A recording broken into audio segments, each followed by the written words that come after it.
Las palabras son muy importantes, ya que a través de las palabras expresamos nuestros pensamientos. Por esa razón es muy necesario cuidar nuestras palabras, cuidar lo que decimos, cuidar lo que hablamos, ya que a través de nuestras palabras podemos crear o transformar nuestro entorno físico.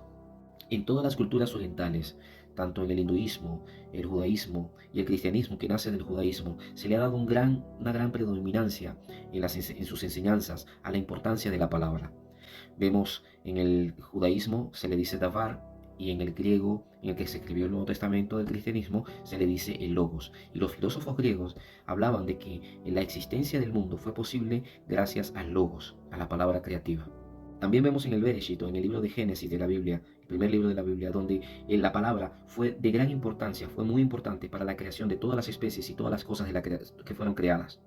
Como dice, y dijo Dios, sea la luz y fue la luz. Y dijo Dios, hayan lumbreras.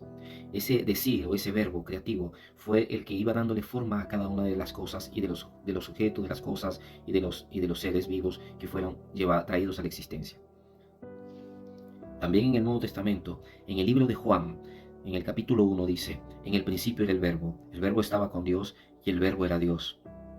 Es decir, según este libro, ya el verbo creativo estaba con Dios antes de que todas las cosas fueran creadas.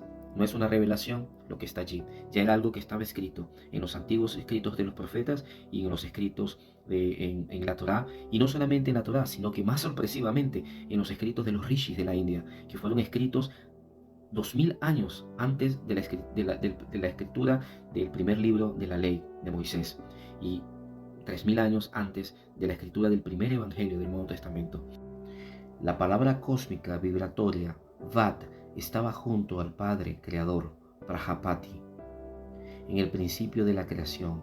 Cuando nada existía, a partir de Vak todo fue creado, y Vak es en sí misma Brahma o Dios. Estas palabras, escritas en los antiguos Vedas por los rishis, los sabios de la India, vibran al unísono con lo que leímos en el Evangelio de Juan. En el principio era el verbo estaba con Dios y el verbo era Dios. Es decir, esa fuerza creativa que estaba en el principio trajo a la existencia el mundo. Según los sabios del hinduismo, en este caso Paramahansa Yogananda, un sabio de la India que estuvo en el occidente, trayendo las enseñanzas hindúes y comparándolas con las enseñanzas de la Biblia, él dice que la fuerza vibratoria, Om, que es la fuerza vibratoria sagrada, divina, fue la que hizo posible que esta ilusión a la que nosotros conocemos como realidad o esta dualidad fuese posible.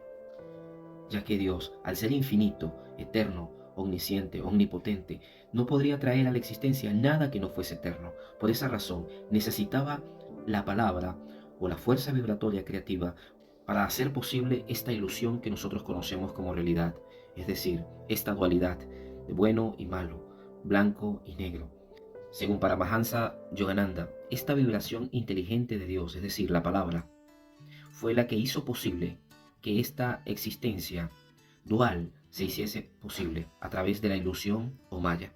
Y esta palabra se conoce en el hinduismo como Om, que se escribe Aum, y es el acróstico de tres palabras, Akara, Ukara y Makara, que significa vibración creativa, vibración preservadora y vibración destructora. Es decir, la fuerza vibratoria, es decir, nuestras palabras, así a la imagen de las palabras del Creador, tienen ese poder creativo, ese creador preservador, ese poder preservador y ese poder destructivo. Y este verbo o esta palabra, Om, es la misma que Amem o Omem, que utilizada por los egipcios y por las culturas semitas del Medio Oriente.